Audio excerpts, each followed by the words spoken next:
Good afternoon, everyone. I'm so thrilled to introduce to you two amazing speakers and colleagues and friends. They're going to be speaking about using improv to teach social skills.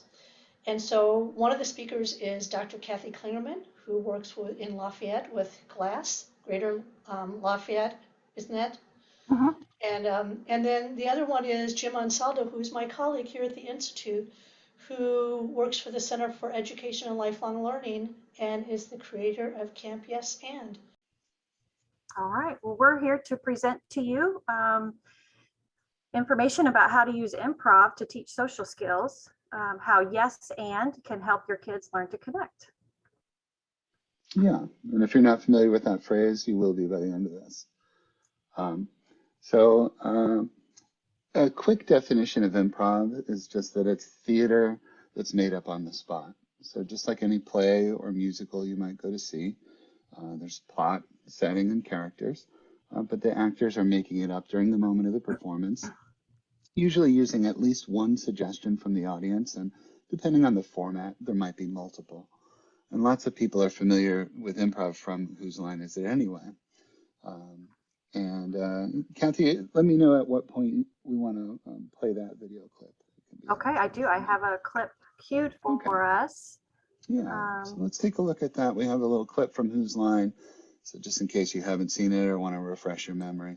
And this is one of the game that they're playing is called, they call it props, and we have it listed later as prop bag, but it's basically the same game. Mm-hmm. And we'll do just a quick 30-second little blurb from this show. So you can see from that clip, they really just are given some random things and need to come up with some kind of situation as a result to what prop they're given. Yeah. So they're doing a lot of justifying why those props might make sense in that particular scene that they're creating. And that's a great skill we can talk about a little bit later to work on, explaining how something seemingly random might make sense in the context of a discussion or an interaction. And if we think about that in terms of social skills, that's a really good thing to be able to do. I might be having a conversation with Kathy and she brings up something that kind of triggers a memory for me, and I might blurt that out because I don't always have the greatest self-control.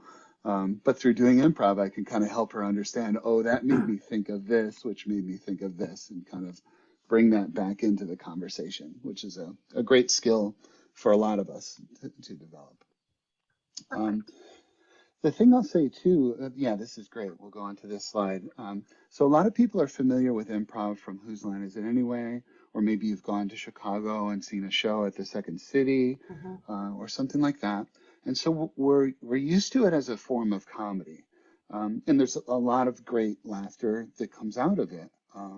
But what's really interesting is a lot of the improv games that we play today were created by a woman named Viola Spolin, who was a social worker and an early childhood educator, who during the Great Depression, when the Roosevelt administration was giving funding for building roads and parks and things like that, they funded public theater in Chicago. And Spolin had to produce theater working with a lot of people who had recently immigrated from different European countries and didn't speak the same language or share the same culture. And so she created these improv games really as a way for them to connect with each other and collaborate across differences. So I just like to point that out because I think sometimes it can feel intimidating to think like we're talking about being funny or doing comedy. And there is a lot of laughter again. But if we look at these key skills, what's really behind it are these core things that all of us do a lot all the time. First thing being that we listen to each other. So, if Kathy and I were going to play an improv game, we might, let's say, I don't know, it could be a scene on the farm, and Kathy might say it's a beautiful day on the farm. And if I don't hear that, then our scene is not going to go very far, and we'll have to start over again. And, Kathy might choose to say, oh, it's a beautiful day on the farm, or she might choose to say, oh, it's a beautiful day on the farm. And right? And so my skill as a listener then it means that I have to kind of listen to the tone of the words and the Mm-hmm. body language, not just the surface words. So again, if we think about this as in a social skills context, it's a really valuable skill to learn to listen and interpret that emotional tone or body language. Um, then the next key skill that we work on in improv is accepting, meaning that, again, if Kathy says we're on the farm, that's where we are. I'm Mm-hmm. not going to change it to us being in space or under the ocean or at the mall. And I might get a quick laugh from my audience if I've done that, but a couple of things then happen. On the level of the story that we're creating, it could confuse my audience because one person says we're on a farm and one person says we're at the mall, and I don't know what to believe here. So some of that laughter might be uncomfortable laughter, which is not what we're going for if we're Mm-hmm. performing. So that's kind of the level of the show. And on the level underneath that, which is the level of Kathy and I as collaborators, or in improv, we say we're on the same team. If I change the offer she's made, it communicates some level of disrespect or lack of acceptance of her, which I don't want to do. And this becomes a really useful analogy to think about, like when I work with teachers and others, to think, your lesson plan is kind of the show, but the social emotional interaction between all of us, between teachers and students or between family members, is what's underneath everything else. So, let's say if your family has an activity planned, that plan is kind of the show level, but underneath it is how everybody's feeling today and how they respond to each other and support each other, et cetera. And for me, that's the vital layer that needs to be functioning well in order for a lesson plan in a classroom or a family activity to go well. And those plans, a lesson plan or an activity, can kind of go off course and be okay if on the people level, we're okay. And that acceptance piece really helps. It's also something we kind of talk about when emotion comes up. It's not always comfortable, maybe if I'm working with a student or anybody and they start to feel frustrated or angry, but I have to accept that that's real. If I try to sort of fight against it and give them reasons why they shouldn't feel that way, we don't get very far, and a lot of times it often escalates. So there's lots of behavior that maybe I don't want to accept along with that feeling of anger, but the feeling itself, I have to start from that standpoint. And Kathy, if I tell me could if I'm talking too much. Yeah. No. If I could add one piece about the accepting, I know for our children with autism, sometimes they come to the game, the situation, the activity, kind of my way or the highway. And so we spend a lot of time working on accepting what others have thrown out into the game. And that is really valuable. And it's super hard too, to accept what others say, especially if you want a game to go a certain way and it's not going that way. You have to, you can't ruin the game for the sake of having your own point of view always articulated and accepted. So I find the acceptance piece to be where a lot of our really meaningful work takes place. Absolutely. Then the next skill of supporting comes into play. So in the context of improv, again, we start with this blank stage. And if Kathy and I are doing a scene, we're trying to fill in the who, what, and where so that people know maybe we're two neighboring farmers on the farm and we're planting corn that day. Like those are the basic elements of a story. Now we can build from there. So in improv, supporting means to add more of those details so that our audience starts to understand what the story is. And that's where I do have my turn to add in the thing that I would enjoy. So let's say I'm really into space, right? and Kathy starts a scene and says, it's a beautiful day on the farm. I could say, yes, it is a beautiful day. The aliens are going to be so excited when they land in our cornfield, right? And so now I haven't negated anything that Kathy said, and I've added my own thing. And, you know, we can have a lot of fun then. Let's say, you know, Kathy, if you were somebody really into farming and you could add all those nice details, and I'm really into space, and we mix those together and see what kind of really interesting story we could create.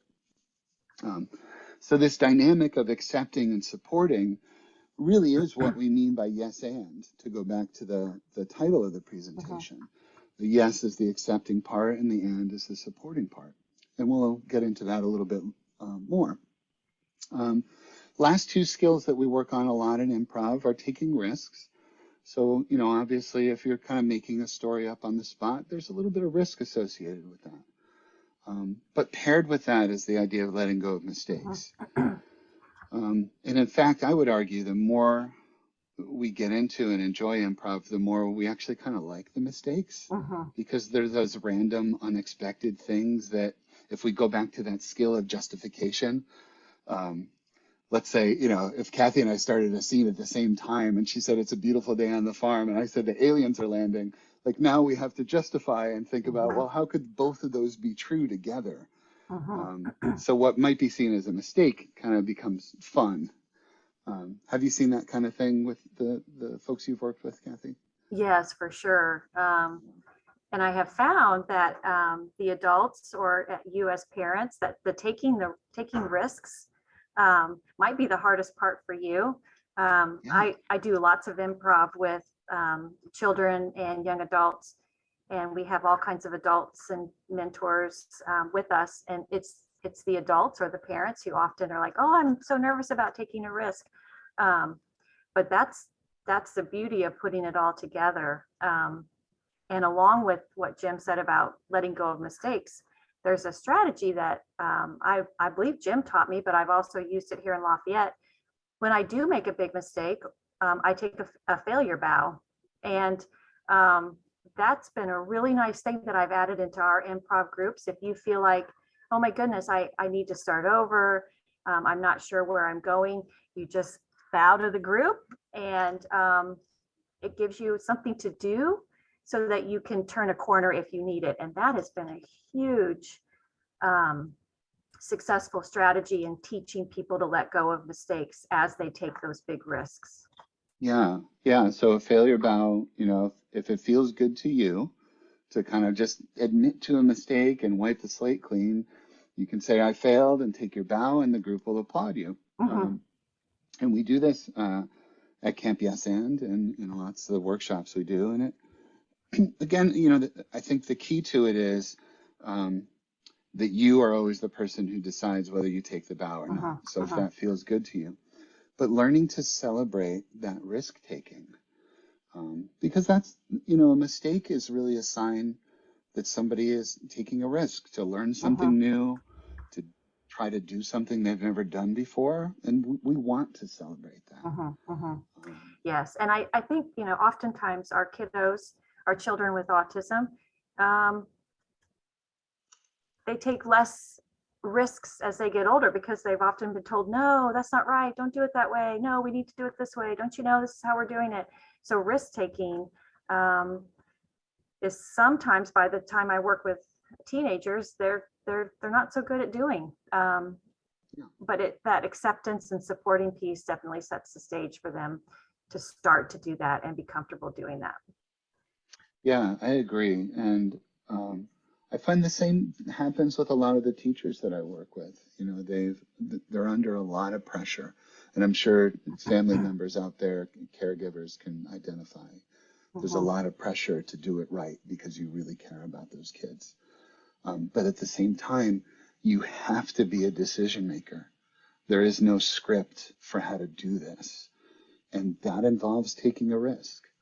And so having some practice in a fun environment at identifying what's a kind of non-consequential risk and being able to laugh about it or let it go or take your failure bow can really lower your stress a lot. Mhm. And then, there are mistakes we don't want to make. And when those come along, we have to learn, how to learn from them, how to maybe make restitution or that kind of thing. But not every mistake is like that. And I find a lot of adults and professionals tend to treat every mistake like it's one of those big mistakes. Mhm. And that Exactly. is very stressful. That is stressful. I love seeing the conversation in the chat. It's nice to hear what we're thinking. Um, yeah, knowing when a reset is needed, Mhm. really helpful. Um, yeah. Kathy, you want to talk through this a little bit? Yeah, so I do a lot of improv in Tippecanoe County in our area schools and in the community. And along the way, I've noticed, and then we found there's also research to support this, but there's a lot of really good things happening.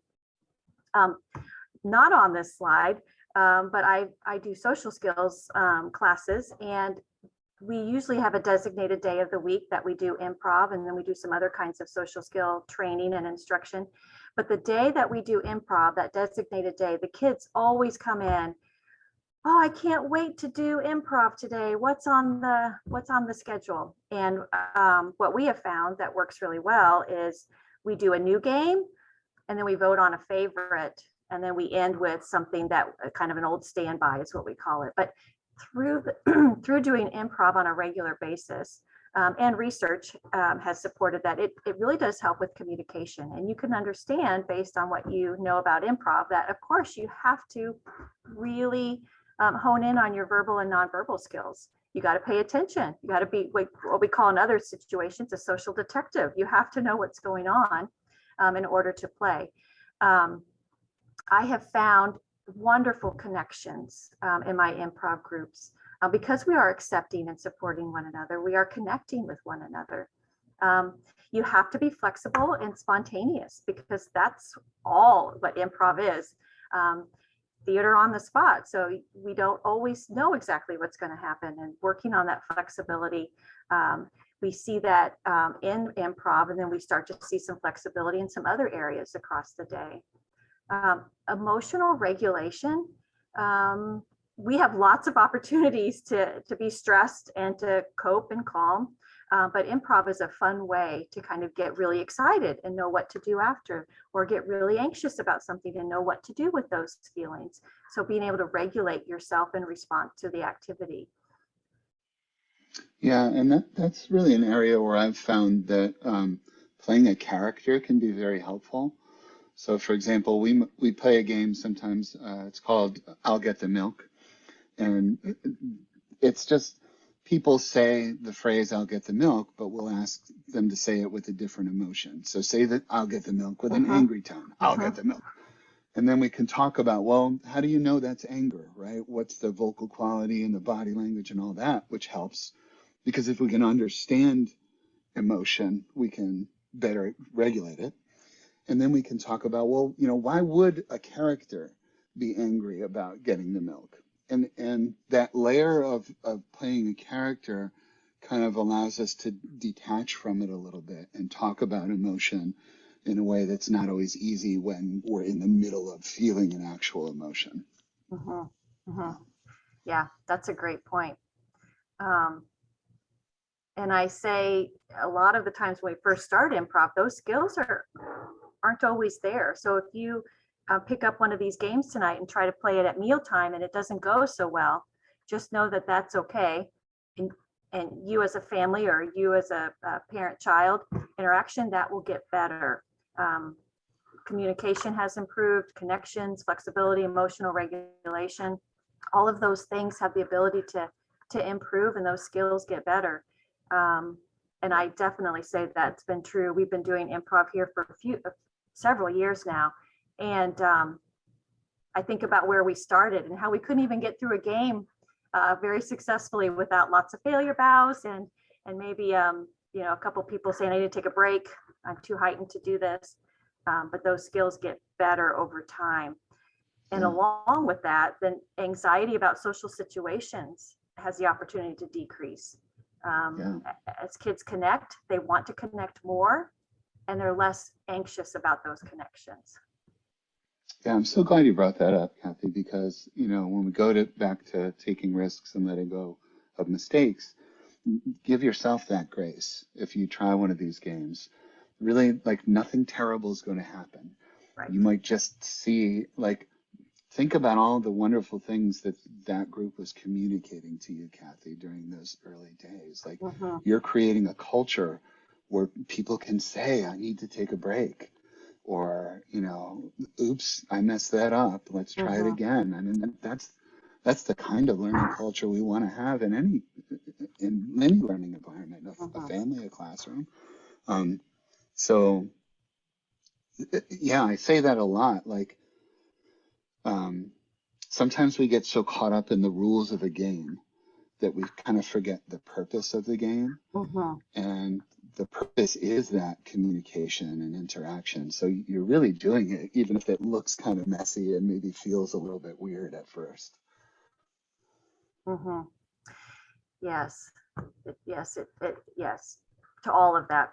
And I was just thinking that there's an expression that we use to help sometimes kids if they're feeling frustrated with the game. We say choose the friend or choose the connection over the game. So if we get off the rails on the rules and the rules aren't being followed the way that one particular player might think they need to be played, the reminder is, hey, we're going to choose the connection, we're going to choose the fun over the rules of this particular game, because the rule we have is there are no rules, and we can change rules and figure out how we're going to do that as a group. But that has been, I think, hugely beneficial to all of our children that are doing improv. I love that, and with your permission, I'm going to steal that because that's fantastic. Yeah. I think I've Choose stole the it. connection. So, yeah, choose the connection. So the last thing that I really want to stress about the importance of, or the benefits of doing improv, is that these are real-time social interactions. Oftentimes, I know as a parent, I like to sit down. Now my children are young adults and teenagers, and I like to do the lecture with them, or I like to explain to them. And I do plenty of that still. But when you play improv, you're doing things in real time. And it's not something they have to learn how to apply later.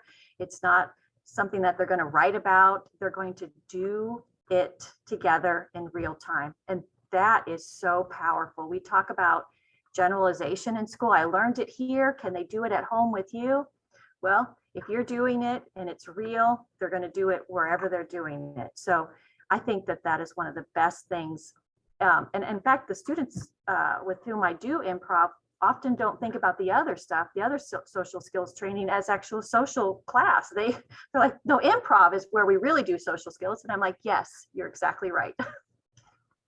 That's such a great point. And also, you know, I'm 53 years old. I'm a straight white man, and even though I do really want to learn about the wonderful diversity of my students when I teach, it's hard for me to know all of that up front ahead of time. So to think about, you know, in social skills, we might create a social story or a scenario.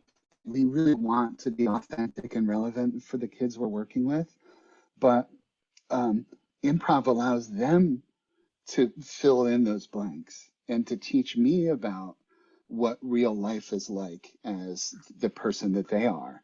So I can learn in that way, and I don't have to know it all ahead of time. And I can create the space where they can really be themselves and create those social situations and stories that are authentic and real to them. That's a great point, Jim. So we're hoping that you are already doing improv, or you're thinking, oh, I want to try some of this tonight. So I'm going to hand this slide over to Jim so he can teach you kind of some of the steps and processes that go behind improv. Yeah, so, you know, we've mentioned yes and a few times, and it's really, in some ways, a really simple process. So, as I said, you know, in improv, we start with a blank stage. We don't know who we are as characters or where we are or what we're doing. And somebody needs to throw out the first idea, and we call that an offer in improv. So the first piece of this cycle is somebody makes an offer. Like I said, Kathy might say it's a beautiful day on the farm, or somebody might say, I just baked these cookies, or, I can't wait for summer vacation. Whatever that is, it's an offer that fills in one of those blanks of who, what, and where to some degree. My job, if I'm in a scene with that person, is first to become aware of that offer. So that's my listening skill. That's as I develop that ability to read body language and tone and all that. And it really requires presence and focus. And what a lot of these games do is provide an authentic reason to be present and to focus, rather than sort of telling somebody you should do that. There's a reason to do it. There's a benefit. There's fun to be had. And so, like you said, Kathy, it's happening in real time rather than sort of teaching it as something we should do and hoping it gets applied later. So somebody makes an offer. I need to be aware of it. The next thing I need to do is accept that. We talked about that earlier, that whatever that is in the context of the scene is real. And often the question comes up of what do we do with things like, if somebody pretends to, let's say, have a weapon in a scene or something like that, the acceptance part of that is often what we do with it, except that's very scary.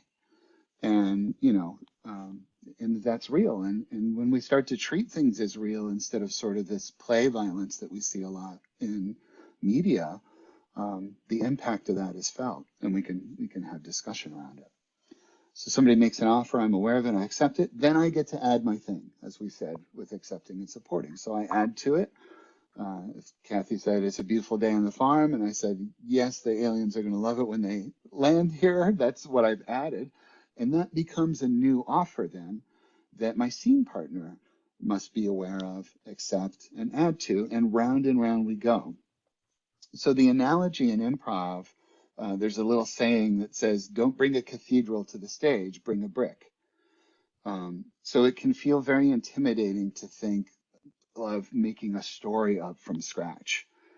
But if it's just one thing, here we are at Target, that's an offer. Let's go fishing, that's an offer, right? And we can add and build bit by bit, and soon we have a scene. And this is really the same process for conversation and social interaction. And so as our students at camp or, family members, I play these games with my kids a lot, as they get used to that process, they become very used to how to interact socially and have a conversation. It sort of provides the window into it that we never really teach in other contexts. So that's a core concept of improv for us. Love it. Yeah, and feel free, you can ask questions or anything like that. Kathy, you want to talk about this a little bit? Yeah, so the power of yes and. I mentioned earlier that oftentimes our children with autism are kind of sometimes stuck in a no but world. And hearing yes and, I have found just opens up the children with whom I work, and they're just so excited not to be told no, that's not right, you need to do it a different way. And how playful and fun it is with that yes and that acceptance. It just becomes the highlight of my week, and I think of their week, and hopefully yours at home as well. It just, I see sparkling eyes and big wide smiles, and lots of laughter in settings where I didn't hear it before. And that yes and gives them the permission to practice those hard things, practice getting stuck, practice being part of the group, practice working through things together, because you know what, it's going to be okay, because we're going to be a yes and. You don't have to worry. And I feel like that yes and as an adult doing that and watching the children experience that, they start to do that with each other more, and the other adults start to do it more. And we see that grow across our days and our time together. It is just absolutely powerful. Yeah, yeah, yeah. And you know, there are things in our lives that do need to be done a certain way, you know, if we're talking about safety or that kind of thing. So we're not proposing that it's like all improv all the time, Right. right? But but I think the same is true in the opposite. Not everything is rule bound and must be done this way. And so I just feel like the learning environment gets a lot more balanced. Uh-huh. And, you know, our students start to understand, you know, this is a time when we can be really playful and experimental. And this is a time, you know, let's say it's camp time and we're having a snack break. Like, I need to know where everybody is. I need to know you're safe. And that's a non-negotiable. Um, but because we have those other times, I think there's a lot more acceptance of Uh-huh. the reason for that kind Uh-huh. of thing. And Uh-huh. because we have that connection. Yeah, yeah. I think that's a good point. There are hard no's, right? There are Yeah. things that are non-negotiable, but if you have a lot of yeses, those no's become more powerful too, because they're not Yes. just all the time and always being given. There's a meaning to them. So yes. Yeah. And it's I don't want to digress too much because an hour is never enough, but there's good research that tells us that if we have a higher ratio of positive interaction to negative, of yes, do that versus no, don't do that, that's the kind of environment we want that's optimal for learning. Um, but the yes can be really hard if it's just praise because, you know, kids are so smart. They know if praise is just kind of perfunctory and Uh-huh. not, you know, just automatic to try to get that ratio. This is a different kind of a Uh-huh. yes that I think helps us get more into balance. Uh-huh. For sure. That's a great point. Mm, So you might be wondering, if you're not doing yeah. improv already, how can I do this? Well, because it's no rules and no points kind of thing, you can really do it anywhere. But I do a lot of improv. My children have all gone through improv camps. They do improv with me over the summer and some of the community things I do. So at home, we've done a lot of improv, and I seem to pair it with things where there's just a lot of wait or downtime. So we do a lot of improv in the car. There's some games that we'll talk about here in a second, but and you're at a restaurant and you're waiting to get seated, or you're waiting for the server to come, appointments, those are really, really challenging. Those times can all be very challenging for your children. And it's nice to have something in your back pocket that's not a screen and something that will help with some social skills later. And it's super fun. So I do all of those things. We used to, my children are too old for some of the improv that we did at mealtime, but mealtime, especially when we had a special occasion, if grandparents were over or it was a holiday that we were celebrating, we used to do a lot of improv and still do, centered around some kind of family meal. If you do game night, a lot of families do game night, and it seems to be cards or board games, but a family improv night would be amazing and super fun. And then I have done this before where my own children have invited friends over for specific improv games. And they just thought that was hilarious and super fun. And it's very low planning prep kind of play date. And those have been really successful in my home. Jim, I know you do a lot of improv in your home too. What are some times and ways in which you get it done? Unloading the dishwasher was a big one. Oh, really? What did Um, you do then? any number of different games. So we're going to do the word at a time game in a little Mm-hmm. while. We might play one of those. Um, yeah, The all prop game would kinds be of fun with a games. dishwasher too. We'll talk about, Yeah, we showed a clip of the prop game. I never thought about doing a game with the right. dishwasher. That would be kind of cool. Yeah, exactly. So yeah, what other activity could this be? there's a game called Try That On for Size, which is essentially that, where somebody's doing a motion, and I might say, I'm a DJ, try that on for size. And the next person would think of a different thing this motion could be, like I'm petting two cats, try that on for size, you know? And so that could work with any kind of physical activity that's a little bit dull and could, you know, Yeah. use some spicing up. Yeah. Uh-huh. Awesome. Awesome. So I hope that you guys are thinking of some ways that you could do this, you know, sometime in the next week or month or so, and find some fun times to do that. So we've got some examples, and I think the top two are the ones that Jim added to the slide, and what maybe you could talk about those, and then I'll talk about the bottom few. Yeah, absolutely. So anyone who will actually play this game together right now. So I'm going to say anyone who, and then I'm going to finish that sentence with something that's true of myself. And Kathy, if that's true of you, you can say yes or no. You could give me a thumb, anywhere from a thumbs up to a thumbs down, or anywhere in between. And in the chat, if you'd like to play along, you could just type a Y or an N for yes or no. Or if it's like a degree, you could type, let's say, on a scale of 1 to 5. On a scale of 1 to 5, anyone who loves pizza. So Kathy, you could get anywhere from 1 to 5 fingers. Can you see me? I'm on a 5. Yeah, great. Yeah. Okay, perfect. Okay, so move and stop and giving gifts and story spine. We've got a visual for one of those, and we'll come back around and get those. One word at a time is just a game that is played exactly how the title reads. You say one word at a time. Each person gets one word. This is a really great warm-up activity. And you have to be incredibly flexible. And I've worked with children before who will actually count around the circle to see what their word possibly could be in the number order. And then they have that word designated, but then it's their turn and they know that their word isn't going to make any sense. So they have to kind of scrap what they thought they were going to say and say something else.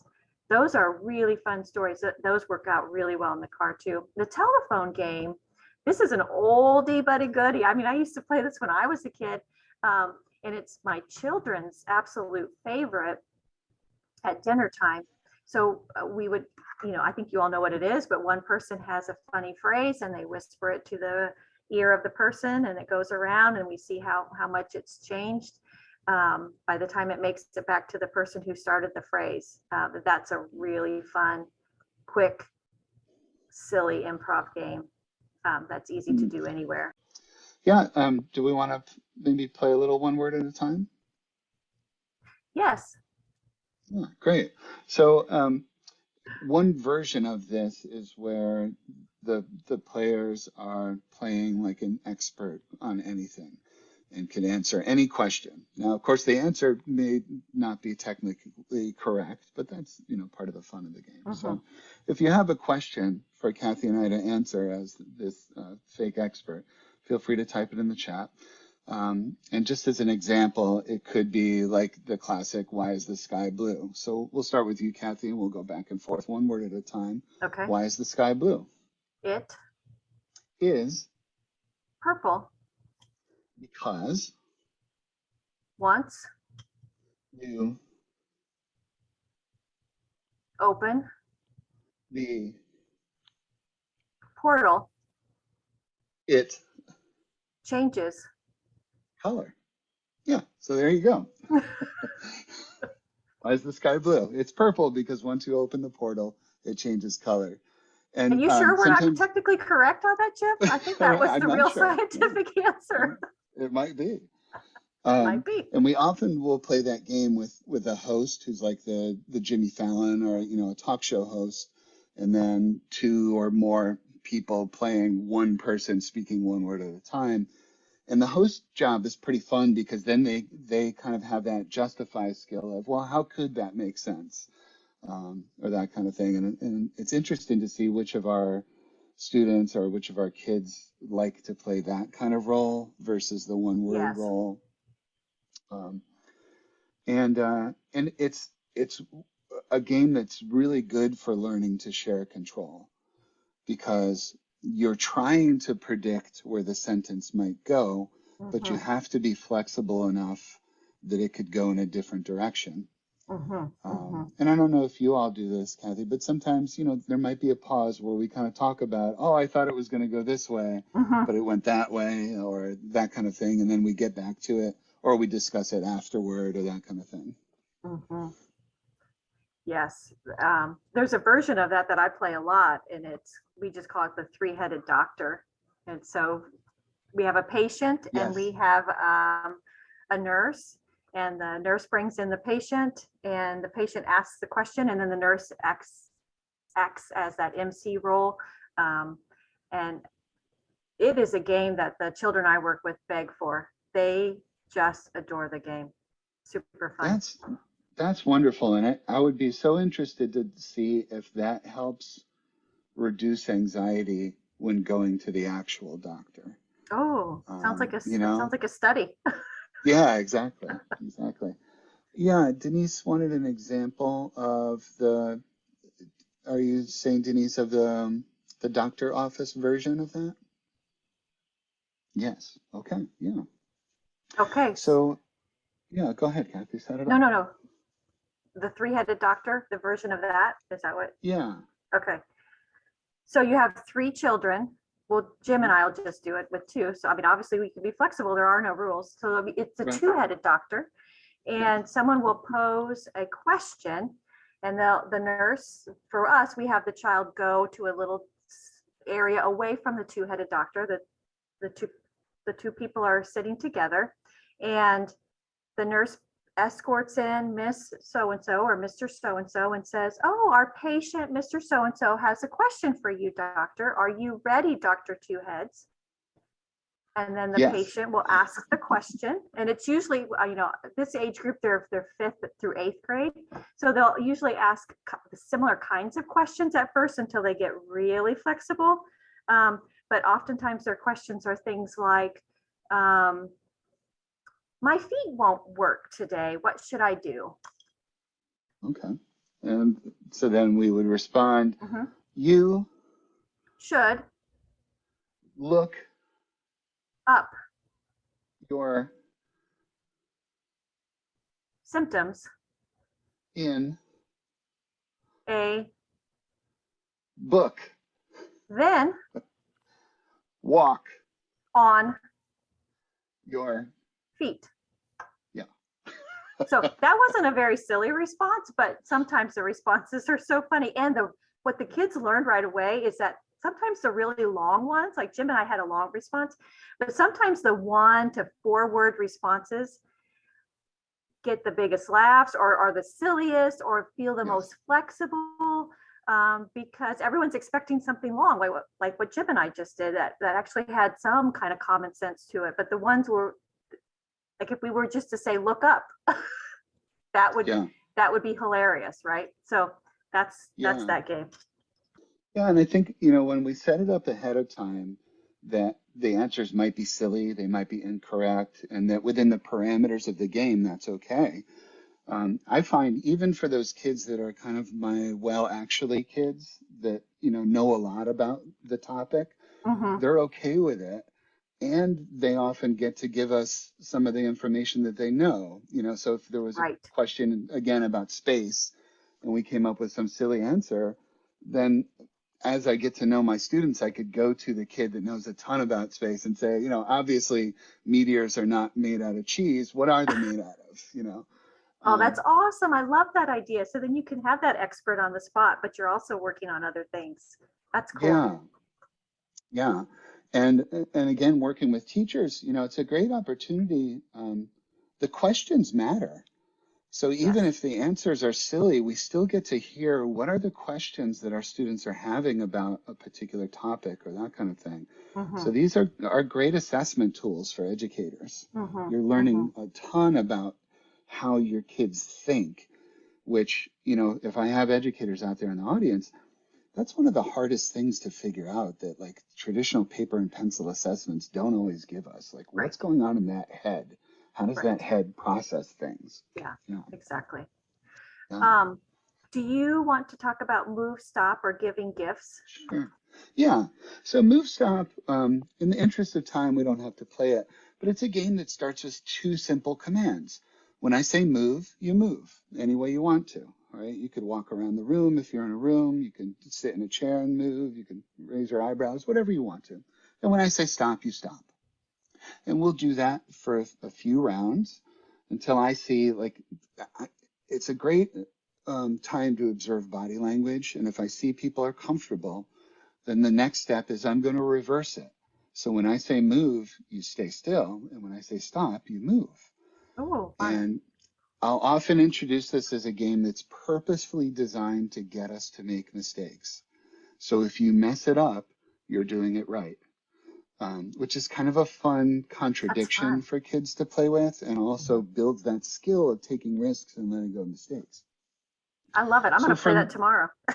Yeah, That's and awesome. from there you can you can add another pair of commands. So often it'll be clap and say your name. And so we'll have move and stop reversed, but then we'll add clap and name and do that for a while until, if I feel they're comfortable, then I'll reverse that second pair of words. And you can get all the way into the kids making up their own words and gestures. You know, you could go as far as you want to if the group's comfortable. When I teach the game, I'll often do 3 pairs of commands. Do it the regular way, reverse it, add another pair and practice that, reverse it, and then a third pair. And usually by the time you get to 3 pairs, people are making all kinds of mistakes, which I again remind them is the purpose of the game. And we even talk about what's happening when people are making mistakes. Oh, people are laughing. People are helping each other remember what the thing was. You know, all these things that are really nice to see in a supportive learning environment. So, you know, we use it as an opportunity to, I use it as an assessment really to see how does my group function when we're feeling unsure or when we're messing things up together. I love that. So that's a love great it. one. Yeah. Giving gifts is another really simple game, could be played anywhere. So what I'm going to do is in a moment, Kathy, I'm going to give you a pretend gift, and it could be the simplest thing possible. And sometimes I'll use the look around the room trick. So there's a painting in front of me on this desk, so I might give you a painting if I can't think of an idea, right? When I give you the gift, Kathy, you're going to play a character that thinks that's the perfect gift for them. So you're going to say thank you, and you're going to tell me why that's the perfect gift for you. And that's the game. Thank you. Go ahead, Yeah. sorry. So Kathy, I'm going to give you, and I'm pretending, I'm going to give you this painting. Oh, Jim, I love this painting. I needed something to hang right behind my head. Perfect, right? And then, Kathy, you can give a pretend gift to me, and I'll pretend to be a character that thinks that's the best gift ever. Jim, I'm going to give you this empty water bottle. Oh, thank you so much. You know, I'm supposed to stay hydrated, and now this is going to give me something to refill, and I can count how many bottles I drink throughout the day. So that's perfect, right? I Um, love it. it's great. It has so many purposes. Within improv, it helps us to get used to interactions that aren't always about conflict, because so many of the stories we see in movies and TV are about conflict. And we'll get to this in a second with the story spine. Most stories don't start out with conflict. Most stories start out with like everything normal, and then conflict gets introduced, right? So it helps us get in that habit. Oh, great. Denise is going to play that game with her students. It practices those yes and skills. You know, you accepted the idea that there was a painting and you added to it by telling me whether that was a great gift for you. It's a way of practicing expressing gratitude. And I always bring this up when I work with teachers. You know, I'm never going to be able to force my students to feel grateful or to express genuine gratitude. But this gives me an opportunity to help them practice this skill because they're playing a character who loves broccoli, or a character Right. who loves Mhm. mowing the lawn, or whatever, and then they have an authentic choice of whether to use that skill in real life or not. And I think that's true of anything we teach, that they're always going to have the choice of whether to use that skill or not. And I want them to have that choice, right? Mhm. So again, the layer of character gives them that opportunity. So let's go to the story spine. That's The okay. story spine is kind of the basic outline of a story. Once there was, every day, but one day, because of that, because of that, because of that, until finally, and ever since that day. So I could use it to tell a story that maybe we know, like let's say, like The Lion King is kind of a popular suggestion when I ask for a story that a lot of people know. So, once there was a lion cub named Simba, and every day he played in the Pride Land, but one day, his father died and he took the blame for it. And because of that, he left the Pride Land. And because of that, he met these new friends. And because of that, they helped him to learn, how to enjoy life until finally he was needed back home and he returned. And ever since that day, he was the new king and, ruled a joyful kingdom. We can also use the story spine to create stories that have never been told before. So, once there was a dinosaur who loved pizza, and every day he went to his favorite pizza shop, but one day the pizza shop was closed, and because of that, he had to try a sandwich, and because of that, he really enjoyed it, and because of that, he started to have more variety in his diet until finally he ate all kinds of things and not just pizza. Um, so it's a really fun storytelling tool. As you can see, the but one day is where the conflict comes in. So it helps us to help our students or our Mhm. kids learn to be strategic about when to bring that in and how to build for an audience. So I have my students who are the really out of the box thinkers, and I want that. I want them to step out of the box, but at the right time, Mhm. right? So if we're telling a story that's like a Western, we're going to want to start with horses and cowboys and cowgirls and, all that kind of stuff before the aliens land. And the aliens can land, but we want that to happen at a certain part of the story. Mhm. So that's a very brief look at the story spine. I love it. Love Um, that game. um, so there's a question I'll address, and then we can talk about our resources. So some Okay. examples of how we work around encouraging participation, but not forcing it. For me at camp, uh, one thing that's big is that we always want an audience. So um, even if students aren't playing the game, their audience, we go to them for suggestions. We look to them for attention and presence and encouragement of the people who are playing. And very often we can kind of get them to start playing from their seats a Yeah, little for bit sure. of, you know what That I always mean? happens. Always. Yeah. So like that kid that I might go to ask what are meteors really made of, Yes. suddenly he becomes the guest expert in this game without even necessarily Mhm. knowing it. Mhm. And as they feel success and support with that, they're more and more willing to take those risks. Mhm. Mhm. Is that similar for you, Kathy? Yeah, we always have our rule is you don't have to play. It's optional. This is fun and we want you to play because you want to play. And we usually start the game. And when we're starting with a new group, we usually have maybe 2 students who are on the outside. Like Jim said, there are audience, there are our go-tos for other kinds of things that aren't the game, and they kind of hover around, and then you'll see them take a chance and come in and then go out, then come in and go out, and over time, relatively short, they're just part of the group. But we don't ever force participation. I have not found that to be successful, nor it doesn't really go with the spirit of improv. So if it's fun and they see that people are being accepted, I think most will join. Yeah, if it's fun and if it's safe. It's fun and safe. If I Yes. if I Yeah, I like learn that that word, safe.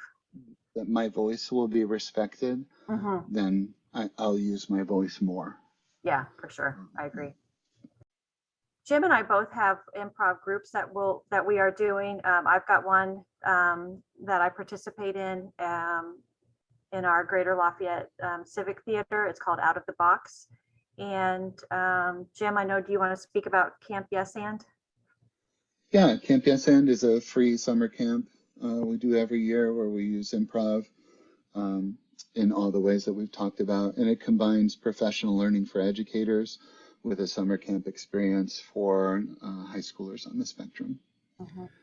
And then go Improv ahead. Encyclopedia, yeah, it's just a huge website full of improv games where you can find all kinds of things. You'll find some stuff on our website too, and you can always email me too. Yeah, and you can Google. If you Google, you will find tons of improv games. Yeah. So I know we answered some questions along the way. If there are more, we don't have a ton of time to answer them, but feel free to email me with them. I love talking about improv. Be happy to do that with you. Thank you guys for this presentation.